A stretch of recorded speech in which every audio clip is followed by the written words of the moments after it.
Nah, granulasi yang baik merahnya seperti ini nih, seperti merah semangka. Jadi kalau misal pucat seperti ini apa tandanya? Salah satunya apa? Ini Kemarin pas di awalnya pasiennya abses Pak. berupa lubang kecil, Pak. Lubang kecil di sekitaran anus gitu, Pak. Mm-mm.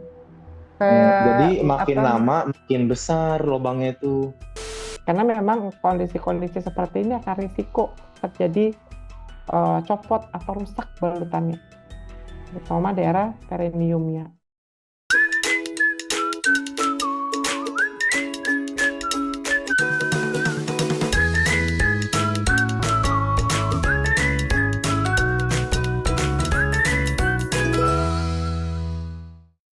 Oke, sambil mungkin nanti kita juga bisa saling kenalan gitu ya, dari mana asalnya.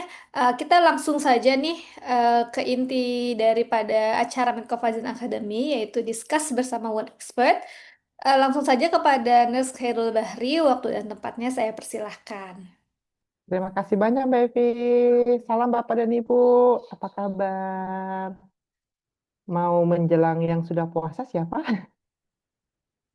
Kalau kita lagi, kita besok ya Mbak Evi ya puasanya ya. Mungkin Bapak Ibu lagi sudah puasa, berarti ini salah satu ya untuk meningkatkan kompetensi Bapak dan Ibu. Nah, topik kita pada siang hari ini yaitu luka postoperasi. Pasti nggak asing lagi ya Bapak Ibu ya kalau kita ngomong pasien atau perawatan dengan luka postoperasi. Nah, kalau kita ngomong postoperasi, berarti lukanya sembuhnya otomatis lebih cepat ya Bapak Ibu ya. Benar nggak? Ya, pasti akan lebih cepat untuk proses penyembuhan lukanya. Nah, kalau kita ngomong masalah luka operasi ya, itu merupakan salah satu luka akut ya. Jadi semua luka operasi kategorinya luka akut karena minimal pembuangan atau pengambilan jaringan secara berlebihan. Kemudian luka akut kalau kita ngomong dan kita lihat proses penyembuhan lukanya, dia kategorinya masuk ke intention healing ya, primary intention healing. Artinya apa? Penyembuhannya dengan cara menyatukan nih Bapak Ibu margin sama marginnya ya disatukan dengan cara dijahit atau sucur. Ya, ada banyak beberapa cara ya. Pengeklepan itu merupakan salah satu bentuk dari primary intention healing juga. Dan kalau kita lihat primary intention healing maksimal sembuhnya luka akut itu 21 hari. Jadi 21 hari itu wajib sembuh pasien dengan luka akut ya atau apa tepatnya dengan luka operasi. Namun ada beberapa kondisi yang terjadi delay pada luka operasi. Dan delay ini biasanya terjadi akibat inflamasi yang memanjang. Salah satunya ada benda asingnya, ya, atau benangnya yang tertinggal terlalu lama dibiarkan sampai berbulan-bulan. Itu juga menjadi salah satu kontribusi terbesar dari inflamasi yang nggak sudah-sudah, ya. Kemudian selain dari benda asing, ya, atau benangnya, ya, traumatik juga sering terjadi, ya. Salah satunya perawatannya yang dilakukan traumatik nih, ya. Kadang-kala kan kalau kita ngomong pasien dengan primary intention healing, artinya dia sembuh dalam waktu 24 jam sampai 24 sampai 48 jam itu sudah terjadi namanya reepitelisasi ya atau fase proliferasi sudah terbentuk, pembentukan epiteliasi sudah terjadi. Nah, di hari kedua atau ketiga seharusnya dibiarkan saja dia akan langsung in touch itu ya, saling menjalin ya eh, kolagennya tipe satu tipe 3-nya ya sudah mulai nutup nih. Nah, traumatik itu sering kita lakukan nih Bapak Ibu. Ya, pencet-pencet ya untuk melihat apakah ada cairannya atau enggak. Nah, traumatik ini yang menyebabkan fase inflamasi terus terjadi pada pasien-pasien dengan luka akut ya atau dengan penyembuhan primary intention healing yang menyebabkan lukanya terjadi delay ya atau jadinya lukanya kronis ya kebuka nanti jadi dehiscence dan sebagainya. Itu sering terjadi pada pasien-pasien dengan luka akut. Nah, jenis penutupannya untuk primary intention healing ini yang sering dilakukan adalah bentuknya suturing atau stapling. Ya, itu yang dilakukan. Ya. Jadi setelah dibuka, dijahit gitu ya, dijahit ulang gitu ya, atau dijahit dengan cara suture atau strap ya. Kemudian untuk tujuan untuk menyatukan di tepi-tepinya secara langsung. Nah, kadang-kala setelah dilakukan suturing atau strapping, mekanisme tubuh itu membuat inflamasi terus-menerus nih yang menyebabkan kebuka. Nah, kalau sudah kebuka, otomatis akan dihilangkan dulu nih faktor-faktor yang mempengaruhi ini, infeksinya, benda asingnya, ya, dibersihkan dasarnya, baru ditambahkan lagi dengan secondary eh, penutupan atau dikenal dengan nama tertiary intention healing. Dengan cara apa? Skin graft, flap, atau tissue expansion gitu. Jadi diambil ya, ditambahkan atau langsung. Nah, kalau langsung beberapa kondisi si lukanya ya itu dibersihkan dulu ya, atau ngelihat lukanya susah untuk buat di suture atau stepping, jadi diambil skin flap-nya atau bagian kulit yang lain disatukan. Kemudian baru dijahit. Kalau misalnya dengan pigmentation healing. Nah, kadang-kadang untuk kondisi-kondisi skin flap atau skin graft dengan cara pigmentation healing ini ada beberapa kondisi. Salah satunya pengambilan pengangkatan jaringan yang cukup luas atau cukup lebar. Jadi tidak bisa nih dilakukan suturing ya atau strapping. Jadi diambil dengan ditambahkan dengan bagian kulit yang lain. Ya, tujuannya untuk membantu mempercepat penutupannya. Nah, saat kita penutupan, nah kadang-kadang terjadi ini kalau kita ngomong masalah skin flap. Nah, skin flap ini ada beberapa kondisi yang diambil. Ya, salah satunya itu dilihat dari struktur eh, si mekanisme pembedahannya.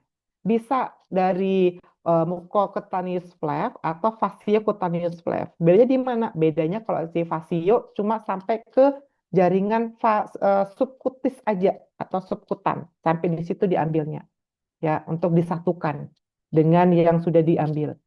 Kalau misalnya si muko ya berarti sampai bagian layer paling bawah yaitu sampai ke bagian otot yang diambil kemudian disatukan. Nah, karena saat kita melakukan si flap ini ada beberapa kondisi yang menyebabkan terjadinya kegagalan. Salah satunya apa? Penyakitnya sendiri yang nggak jadi kebuka atau tiba-tiba terjadi flapnya skin flapnya terjadi nekrosis akibat vaskularisasinya saat diambil itu tidak mencukupin. Itu kadang-kala terjadi kematian pada skin flapnya menyebabkan kegagalan pada si skin flapnya tersebut. Nah, kegagalan ini pasti akan terjadi selain dari penyakitnya, ya salah satunya penyakit penyerta, diabetesnya, atau pasien dengan cancer itu sering jadi kegagalan pada skin flap. Ya, atau dari si inflamasinya yang terus-menerus terjadi karena pelepasan dari mediator kimia ya MPPS-nya terus-menerus ini menyebabkan inflamasi nggak sudah-sudah. Jadinya gagal. Kebuka lagi. Itu sering terjadi pada pasien-pasien dengan beberapa gangguan. Atau pas saat diambil skin flap-nya, vaskularisasinya nggak baik. Ya, atau dasarnya saat kita mau nyatukan, itu nggak cocok. Masih ada jaringan mati, vaskulasi jelek. Jadi nggak bisa nih bertumbuh angiogenesis baru. Nah, maka terjadi beberapa kondisi yang rusak atau tidak menyatunya skin flap tersebut. Nah, ini ada kasus ya Bapak dan Ibu ya saat dilakukan skin flap. Ya, ini pasiennya ini di sini ada yang punya kasus nggak nih Mbak Evi? Silakan Bapak Ibu yang kemarin sempat kirim kasus mungkin ke Mas Deza ya, bagian dari tim Medco Academy. Ada Bapak dan Ibu? Jadi bisa cerita dulu gitu ya, kasusnya ini sudah berapa lama skin flap-nya terjadi, kemudian terjadi kegagalan. Ada? Oke, mungkin belum masuk ya Bu Evi. Nah ini pasiennya kalau kita melihat dari kasusnya yang dikirimkan gitu ya, ini dari apa teman-teman dari Microvagin Academic, ini pasien dengan riwayat CA mamai ya, sudah dilakukan skin flap ya dan pasiennya karena punya CA mamai, kemudian di kemoterapi satu siklus, nggak ada penyakit penyerta lainnya. Nah, terjadinya apa? Salah satunya kegagalan nih, nggak nyatu. Yang ini nyatu nih, Bapak dan Ibu ya. Kalau kita ngelihat, nah, yang ini nyatu ya, ini nyatu nih. Nah, seharusnya jadi nyatu nih, segini nih skin type-nya. Tapi yang ini jadi kegagalan. Nah, proses ini salah satunya menyebabkan kegagalan adalah si penyakitnya sendiri tuh. Pasiennya punya Yamame. Kemudian lagi kemoterapi. Ya, kondisi-kondisi ini menyebabkan suatu imun sistem yang turun yang menyebabkan terjadi kegagalan pada skin flap-nya. Ini ditandai dengan apa? Dengan rusaknya atau tersplitnya margin dari si flap-nya. Ya, bisa dari sekitarnya yang di sini di awalnya, kebuka atau terjadi kematian, ya perlahan-lahan sampai dia kehilangan semuanya. Itu sering terjadi pada pasien-pasien dengan skin flare jika ada terapi, salah satunya kemoterapi pada pasien-pasien dengan CA. Kemudian selain itu ya kontribusi terbesarnya yang menyebabkan jadi kegagalan selain dari si penyakitnya, kemudian lagi kemoterapi, yaitu perawatannya. Ya, di sini perawatan di rumah sakit itu menggunakan tulek ya, tulek kemudian dikasih kasar. Nah, kalau misalnya kita melihat dari proses penyembuhan luka bahwa tulek dan kasar tidak mendukung suasana lembab, menyebabkan keterlambatan dari proses penyembuhan luka. Ya, salah satunya akan muncul nanti tanda-tanda infeksi karena penumpukan bioburden, ya, mulai dari kolonisasi hingga lokal infeksi pasti akan terjadi. Ya, kemudian peningkatan jumlah eksudat, kemudian mudah berdarah. Karena apa? Dikasih tuleknya nih, Bapak dan Ibu. Ya. Nah, tulek kalau misalnya dengan kasa, ini fungsinya sebagai apa? Dia hanya sebagai absorber saja di kasanya. Jadi kalau misalnya kita gunakan langsung di atas luka dengan warna dasar luka yang merah, ini menyebabkan traumatik terus-menerus. Perdarahan lagi. Kalau misalnya jadi perdarahan terus-menerus, otomatis ya inflamasi terjadi, menjadi delay wound healing. Nah, perawatan gimana ya? Pasien dengan post operasi tidak terinfeksi dan infeksi diberikan prima dressingnya apa dan kasus ini yang tepat seperti apa. Nah, kita lihat, kita kaji Bapak dan Ibu. Ya, pertama kita besarin dulu ya biar nampak.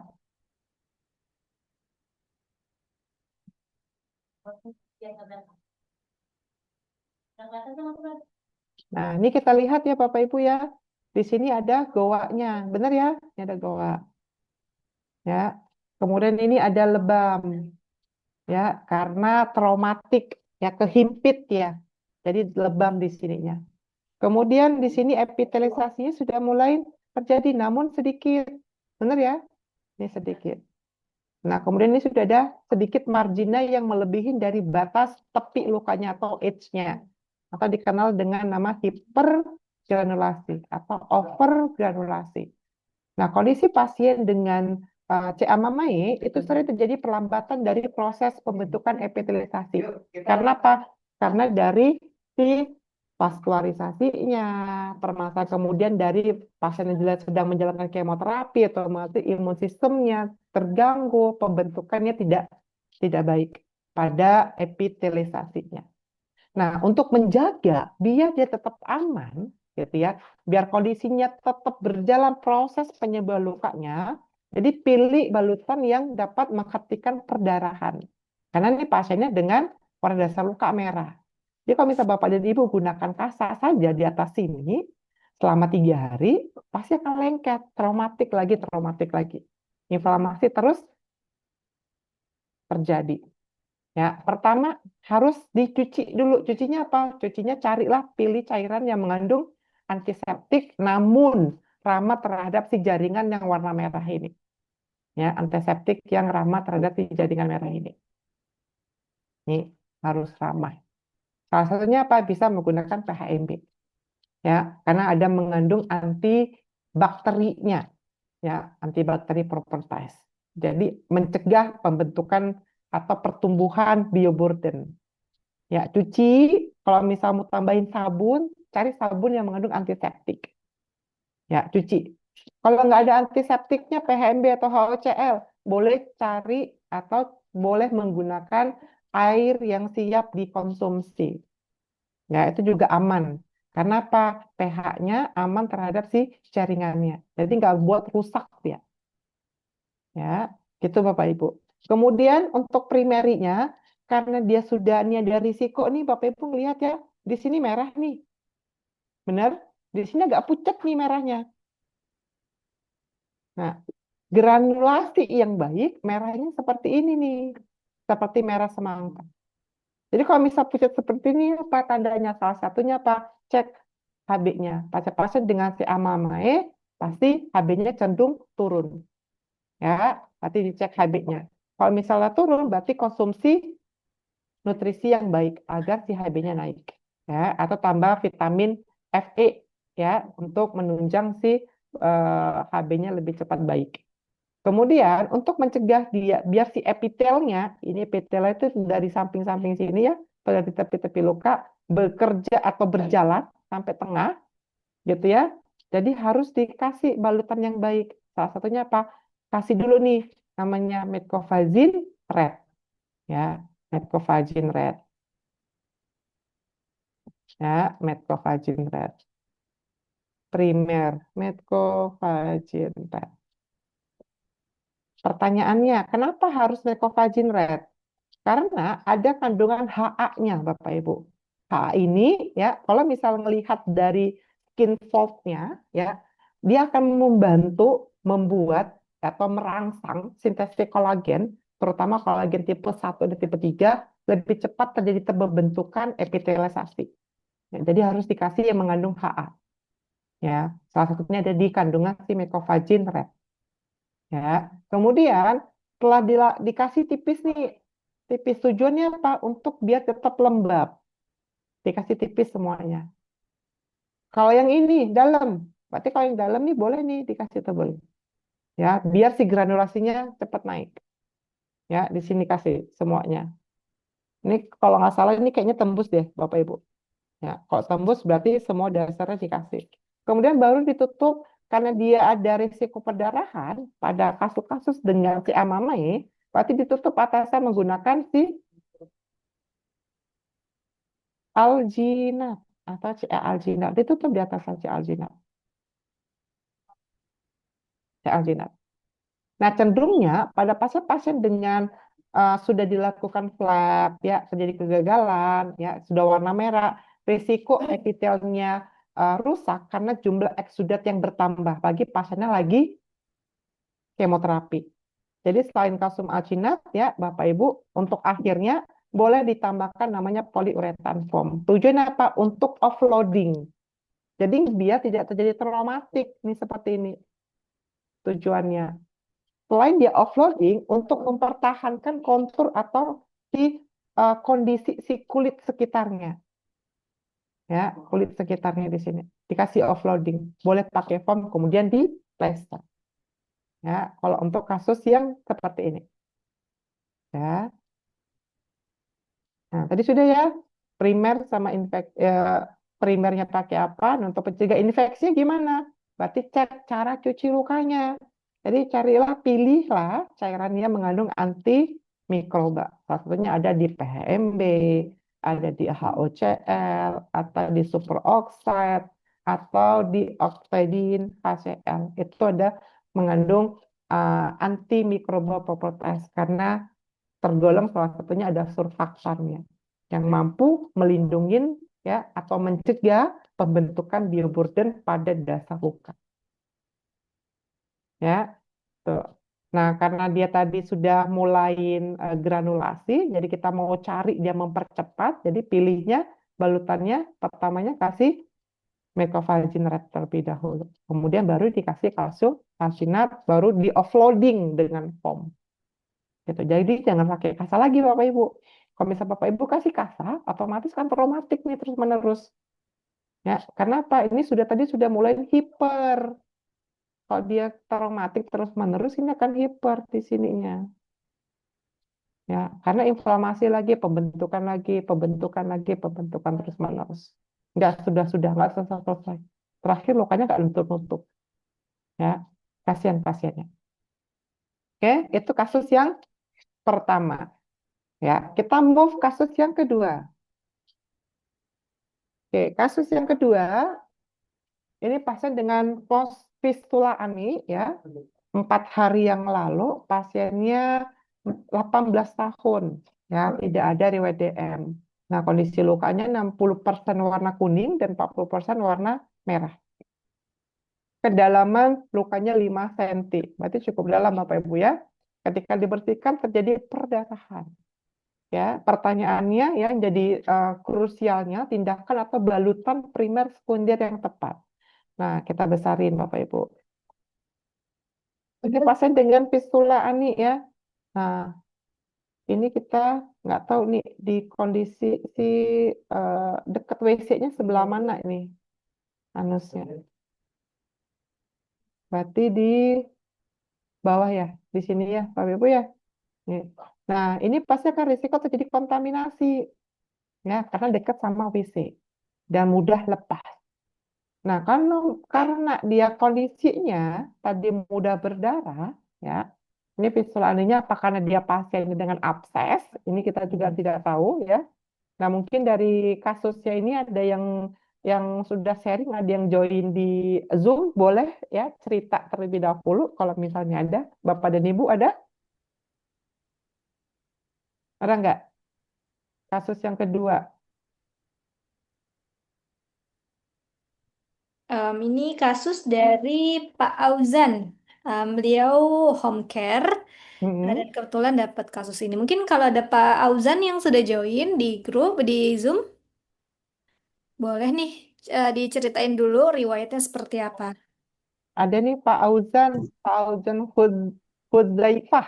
Ya, boleh Ya, Pak. hadir, Boleh hadir Pak? Pak, hadir. Iya Pak. Eh, itu kan eh, sebelumnya itu sebelum ada yang luka itu sempat ada juga di situ gitu. Jadi ini operasi yang kedua gitu. Mm-mm. Operasi yang kedua. Nah, kemarin juga sama awalnya ada musuh bolongan kecil lalu dianjurkan untuk dioperasi gitu. Cuman emang operasinya lumayan dalam, Pak. Mm-mm. Kurang lebih sih kedalamannya emang ya kalau divisualisasikan ya sekitar satu jari telunjuk lah orang dewasa gitu. Lumayan dalam sih emang lukanya. Kemarin itu kan sempat udah dibersihkan, Pak. Mm-mm. Cuman dia itu berdarah gitu. Cuman perdarahannya nggak terus menerus sih. Ada yang keluar gitu. Ini Kemarin pas awalnya pasiennya abses Pak. berupa lubang kecil, Pak. Lubang kecil di sekitaran anus gitu, Pak. Mm-mm. Jadi Kayak makin apa? lama makin besar lubangnya itu. Oke. Terus akhirnya datang ke spesialis bedah katanya ini fistula ani katanya gitu. Mm-mm. Kemarin sih berdasarkan penuturan pasiennya sih seperti itu gitu. Ada dilakukan fistulagrafi sebelumnya Pak? Nggak ada Pak. Nggak ada. Nah, kemarin juga kan udah diambil kirain katanya mau di kultur kalau nggak salah ya, kemarin tuh saya lupa kultur kalau nggak salah. Cuman akhirnya Hmm. emang nggak jadi. Saya nggak orang tahu kenapa tuh. Soalnya ini udah Oh, kedua kali itunya yang kejadian yang itunya yang bolongannya itu Pak. bolongannya. Heeh. Thank you Pak. Jadi sebelumnya Pak dirawatnya menggunakan apa Pak? Dibalutnya Dibalutnya cuman masukin kasa aja Pak. tampon ya.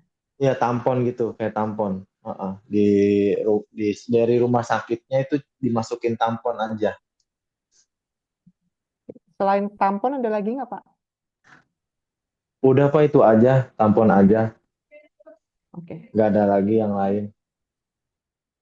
Thank you, Fauzan. Nah, kita bahas ya.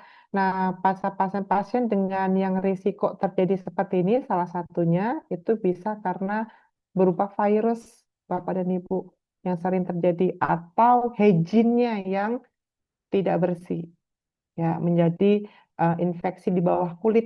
Itu sering terjadi pada pasien-pasien kondisi seperti ini. Nah, kalau sudah terjadi seperti ini, pasti akan muncul inflamasi, lokalisasi, bentuk tadi tuh seperti ada kecil gitu ya. Kalau kita bilang di sini kayak jerawat modelnya di awalnya, bengkak, makin lama makin besar ya, atau berubah bentuknya abses. Itu sering terjadi pada pasien-pasien kondisi seperti ini. Ini pasiennya ada gangguan imun nggak, Pak? Tidak ada Pak. Tidak ada gangguan imun. Ada gangguan imun. Berarti kondisi keluarganya semuanya nggak ada aman. Dari riwayat keluarganya, Nggak ada dari riwayat keluarganya nggak ada apa-apa. Aman. oke. Nah, selain tadi ya Bapak dan Ibu dari virus, kemudian atau hygiene yang kurang ya, ya sering terjadi adalah ada pasiennya punya gangguan imun, imun kompromis itu sering jadi kondisi-kondisi seperti ini. Ya. sering sekali. Nah, untuk perawatannya, kan tadi mudah berdarah, kan tadi itu pakai tampon, ya. Karena kasak yang dimasukin, ya, kan kasak tuh dia akan menyerap cairan. Kalau misal Bapak Ibu kasih dia masukin terus-menerus, otomatis saat dia duduk, itu kegesek dari si kasanya dan si dasar si lukanya. Kegesek pasti akan terjadi perdarahan. Itu sering terjadi pada pasien-pasien dengan kondisi seperti ini kalau misalnya menggunakan tampon kasak tadi. Ya. Nah, kemudian kita lihat sekitarnya. Ini ada fragile. Ya, fragile ini ada traumatik ini. Ini ada traumatik dari si kasak tadi. Ya, kemudian di sini ada bengkak ya. Waktu kalau bisa melihat bengkak. Kemudian ada kemerahan ini. Ya, ini sudah masuk ke lokal mengarah ke spreading ya, spreading infeksi. Kalau misal kita lihat dari wound infeksi kontinum ya. Kemudian sudah mulai ada jaringan mati nih di bagian edge-nya atau tepinya. Karena tadi itu kasat tidak mendukung suasana lembab. Ya, karena dia fungsinya bukan tujuannya melembabkan atau menghidrasi, malah dia tujuannya mengabsorb cairan yang ada. Jadi kalau misalnya dikasih kasar, otomatis terjadi nih traumatik ya, kemudian proses autolitik ya atau lembab itu tidak terjadi. Nah, akan terjadi kondisi-kondisi seperti ini pada si pasiennya. Ya, jadi gimana cara perawatannya? Nah, ini karena daerahnya krusial, Bapak dan Ibu, risiko di sini ya. Ya, WC-nya di sini Pak ya bener ya, halusnya ya. Nah, karena dekat sama WC, berarti Bapak Ibu pilih dressing yang benar-benar tepat. Ya, karena dia sudah ada tanda-tanda infeksinya, ya sudah ada tanda inflamasi mengarah ke infeksi dan mengarah ke spreading, berarti karena masih ada jaringan mati, kita tujuannya melakukan autolytic debridement. Ini jaringan matinya, ya autolytic debridement. Dengan cara apa? Karena sudah ada tanda infeksinya, yaitu menggunakan mecofazin silver. Karena cepat, langsung, tepat sasaran di bioburdennya. Jadi tepat langsung habis atau mati. Ya, itu sebagai balutan primernya. Ya, kasih balutan primernya. Cucinya gimana? Cucinya bisa menggunakan sabun.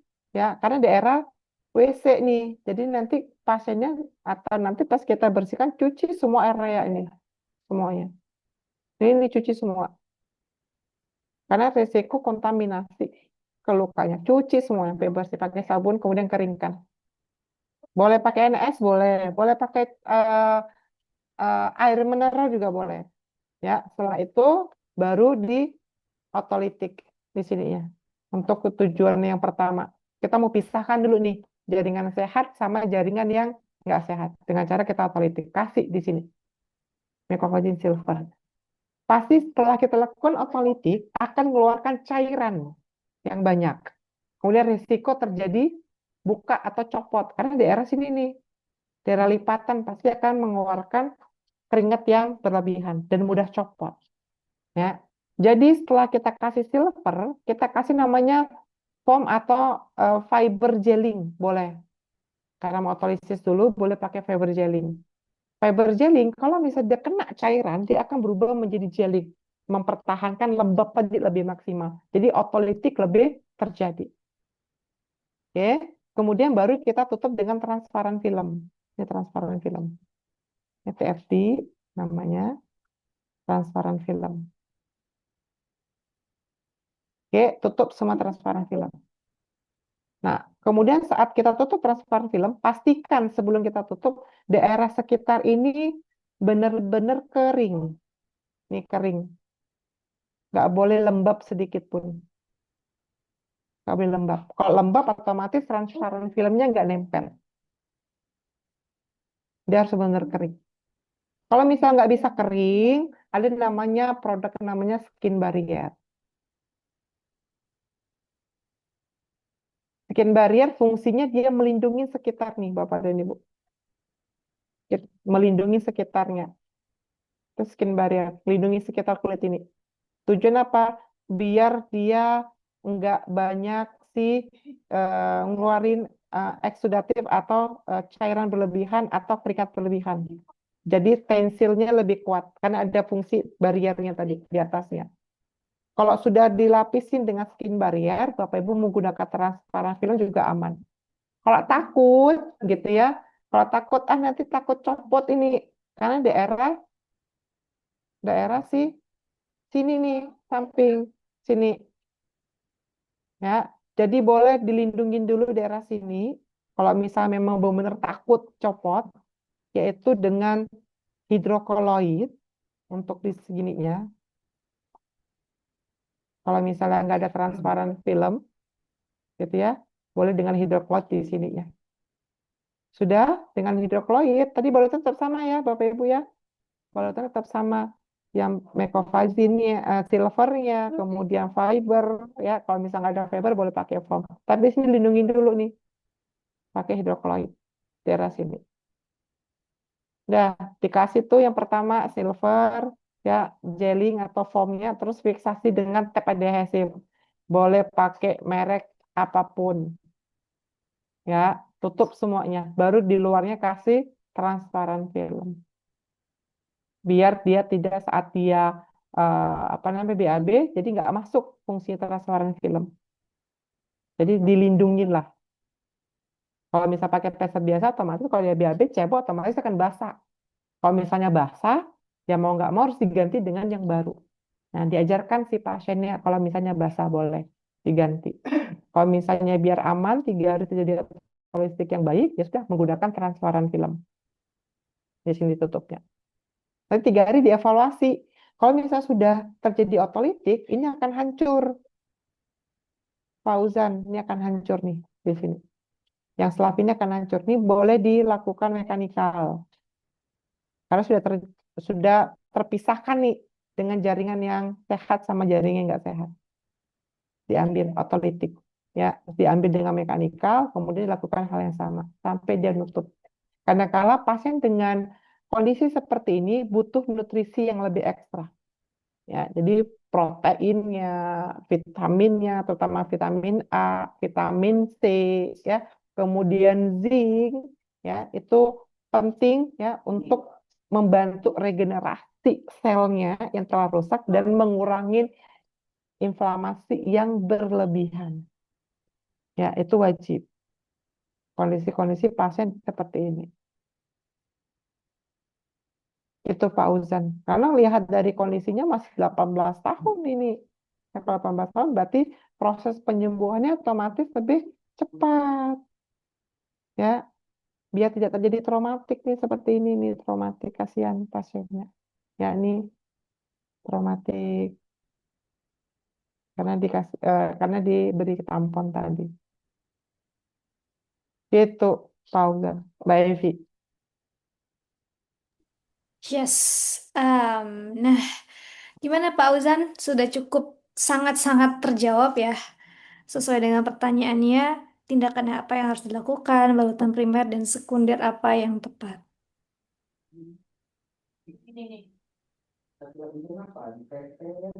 Ada pertanyaan dulu dari Pak Uzan?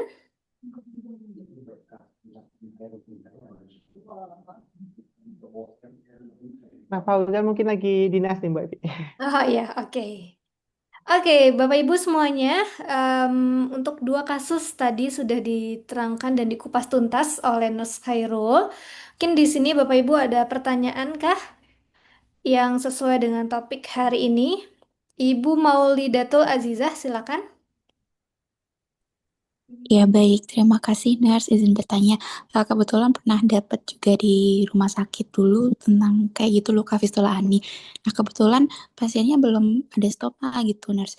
Jadi perawatannya agak susah di bagian yang di situ dan sangat dekat kan dengan tempat buang BAB-nya dengan rektumnya. Iya, Jadinya itu bingung nutup perawatan lukanya itu gimana dan setiap kali kan pasiennya juga masih sering BAB gitu ya. Nurse. iya. Jadi harus harus apakah setiap hari berarti harus diganti gitu ya nurse ya nggak susah juga nempel kayaknya obatnya gitu karena sering kena BAB-nya kayak gitu nurse terima kasih.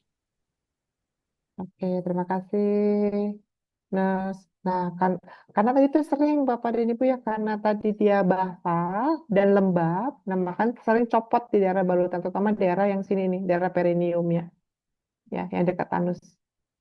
Ya, makanya salah satunya itu dikasih skin barrier dulu atau dikasih hidrokoloid terlebih dahulu untuk membantu menekan. Jadi sebagai barrier dulu kulitnya sekitarnya. Gitu. Kemudian saat plester, pastikan beberapa posisi. Jadi kalau misalnya pas plesternya dia miring, ya, miring kanan, jadi nanti pas setelah plester dicek lagi saat miring kiri, ada yang renggang nggak? Kemudian saat kakinya ditekuk, ada yang renggang nggak? Nah itu di plester. Caranya dilihat seperti itu untuk evaluasinya, biar dia nggak cepat copot. Nah jadi plesternya kemari, kemari, ya, kemari, kemari, posisinya, ya, dibalas. Nah kadang-kadang yang sering copot mana daerah sini nih yang sering copot. Kalau atas pasti nggak copot, daerah sini sering copot. Jadi caranya gitu nih. Jadi pesernya ada beberapa dicek, dievaluasi berbagai posisi. Jadi ditekuk satu kakinya, ya dinaikin atau ditekuk. Jadi pasien suruh meluk kakinya, gitu ya, dipeluk gini. Ya, jadi kita lihat ini posisinya di sini. Biar renggang ini baru kita peser ulang. Gitu, kita peser ulang. Kemudian kita peser lagi di sini. Oke, kalau copot pertanyaannya. Nah, kalau copot semuanya, kalau misal masih bertahan, oh pesernya ini copot, berarti pesernya ditambahin, diganti dengan peser yang baru. Dengan catatan apa? Ini harus dikeringkan. Di sini dikeringkan. Dikeringkan semuanya. Kalau misalnya memang nggak bisa dan copot semua saat pasiennya bergerak atau saat pasiennya BAB, berarti dibersihkan lagi aja. Ya, diajarkan pasiennya untuk melakukan perawatan urgensi. Jadi dibersihkan lagi ya seperti awal, kemudian dikasih dressingan lagi ya. Kalau misalnya susah pasiennya, susah plester dan sebagainya, setelah dikasih silver tadi, ini silvernya dikasih silver, kasih kasa boleh, kemudian dikasih panty liner. Nah, jadi panty liner nggak hanya buat cewek ya, Bapak Ibu, jadi bisa untuk kasus-kasus seperti ini. Ya, dikasih panty liner panjang, biarin aja gitu, sampai ke perineumnya. Kasih panty liner. Tujuannya apa? Memfiksasi. Jadi kalau misalnya ada cairan juga, sudah terjadi autolitik akan keserap di panty liner.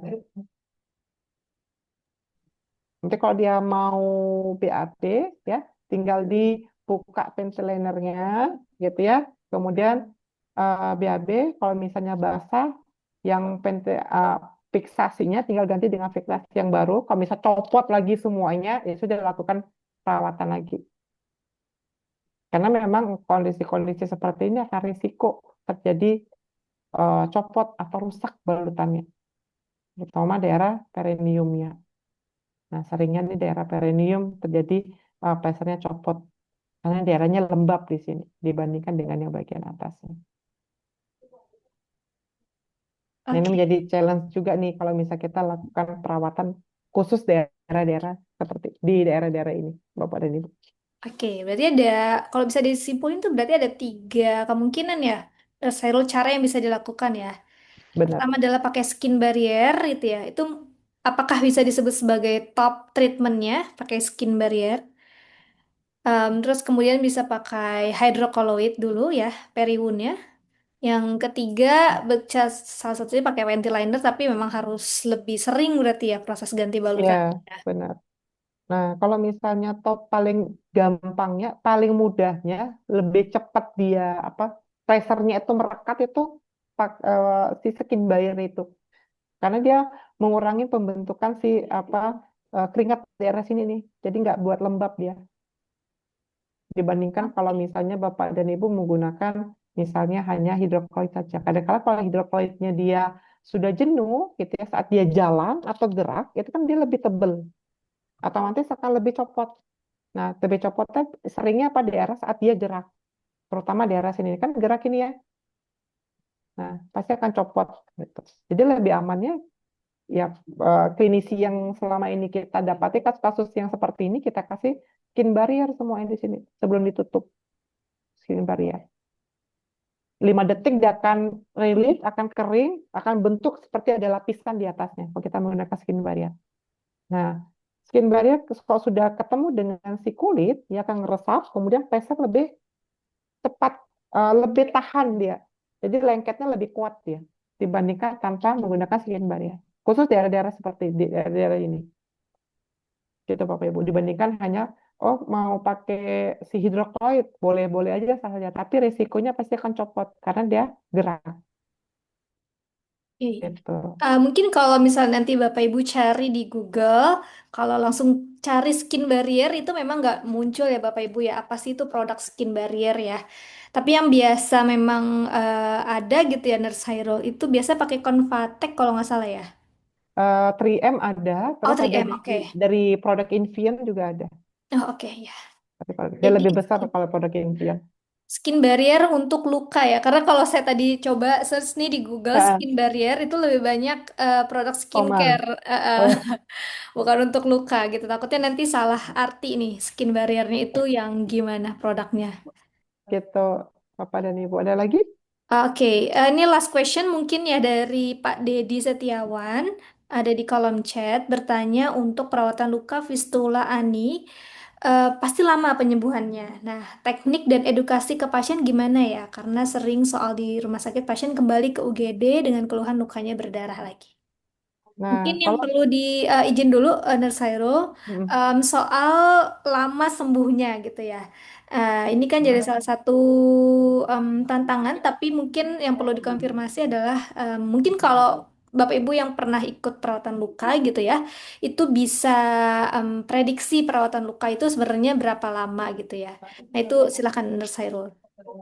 nah, kalau misal melihat dengan kondisi luka seperti ini, Bapak Ibu bisa kaji ya. Kalau misal sudah pelatihan perawatan luka, pasti sudah paham untuk melihat estimasi lukanya, gitu ya.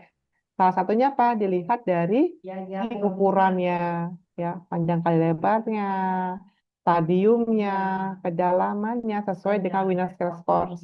Nah, kalau misalnya sudah sesuai Winner Scale Score, nanti salah satunya apa? Akan muncul namanya skor prediksi healing. Ya, berapa lama lukanya sembuh berdasarkan pengkajiannya.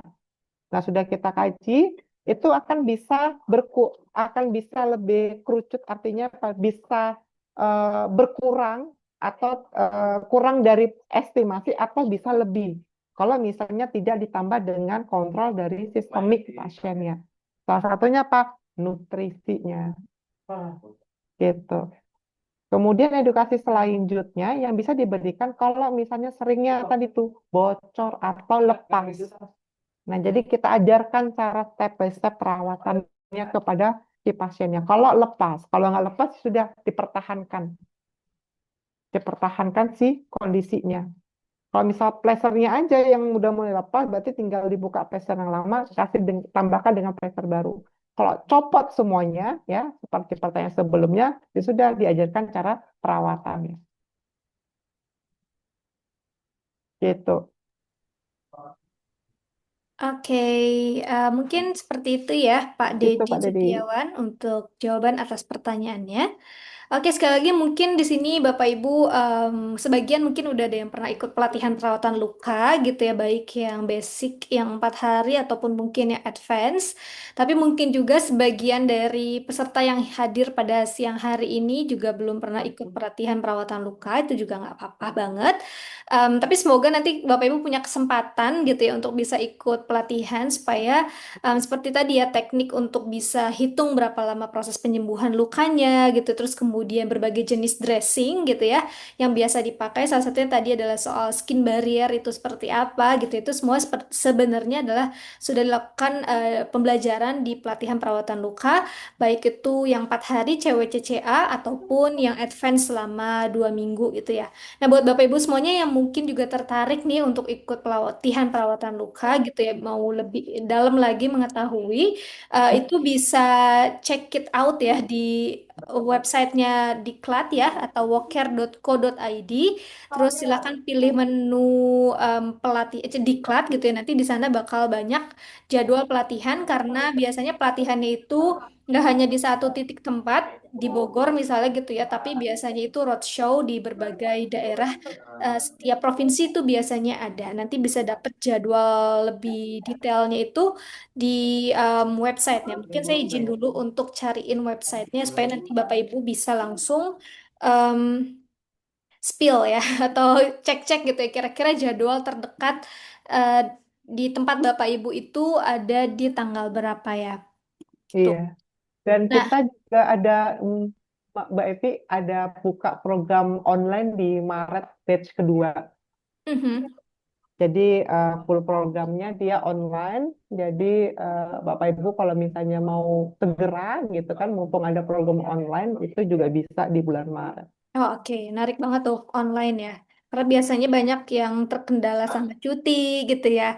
Nah, ini Iya. bisa jadi salah satu solusi buat Bapak Ibu semuanya nih. Yes. Karena memang kalau jadi kami di Medco Fazil Academy itu memang akan bahas lebih ke kasus ya Bapak Ibu ya, tapi biasanya untuk bisa dapat nangkep setiap kasusnya itu lebih baik lagi memang Bapak Ibu sudah pernah ikut pelatihan perawatan luka supaya nanti diskusinya tuh biasanya lebih jauh lebih intens lagi gitu. Oke, nah hari ini topiknya sangat menarik sekali gitu ya tentang post-op. Yang pertama adalah tadi tentang skin graft, yang kedua adalah tentang fistula ani ya. Kita akan ngebahas kasus yang lebih jauh menarik lagi tentunya setiap minggunya di Medcofazin Academy setiap hari Rabu ya. Jadi Bapak Ibu yang punya kesempatan dan kalau bisa ini menjadi bagian weekly agenda Bapak Ibu nih gitu ya. Pokoknya setiap hari Rabu jam 1 siang itu ada Zoom bareng, kita bahas bareng-bareng kasus mulai dari kasus diabetes, kasus post-op, kasus cancer dan seterusnya gitu. Nah, buat Bapak Ibu semuanya juga yang mau dapat diskusi lebih intens lagi, tidak hanya di live Zoom ini, juga bisa join kita di grup WhatsApp kita di Medcofazin Academy. Linknya tadi sudah saya kirimkan di kolom chat, ada di websitenya Medcofazin, medcofazin.co.id/medcofazin-academy. Jadi Bapak Ibu bisa daftar di sana. Memang hanya untuk para nakes saja yang bisa join di grup tersebut. Dan FYI nanti kalau misalnya Bapak Ibu join, nomor yang Bapak Ibu daftarkan dengan nomor yang Bapak Ibu nanti join ke grup WhatsApp itu harus sama supaya nanti sama tim itu bisa di-approve gitu. Oke, so thank you. Terima kasih banyak Nurse Hairul untuk hari ini. Sangat insightful hari ini. Kita akan ketemu lagi di minggu depan bersama dengan Moon Expert lainnya dan terima kasih juga untuk Bapak Ibu semuanya yang hari ini sudah berpartisipasi aktif berdiskusi bersama. Saya tutup untuk Medco Fazil Academy siang hari ini. Wassalamualaikum warahmatullahi wabarakatuh. Waalaikumsalam warahmatullahi wabarakatuh.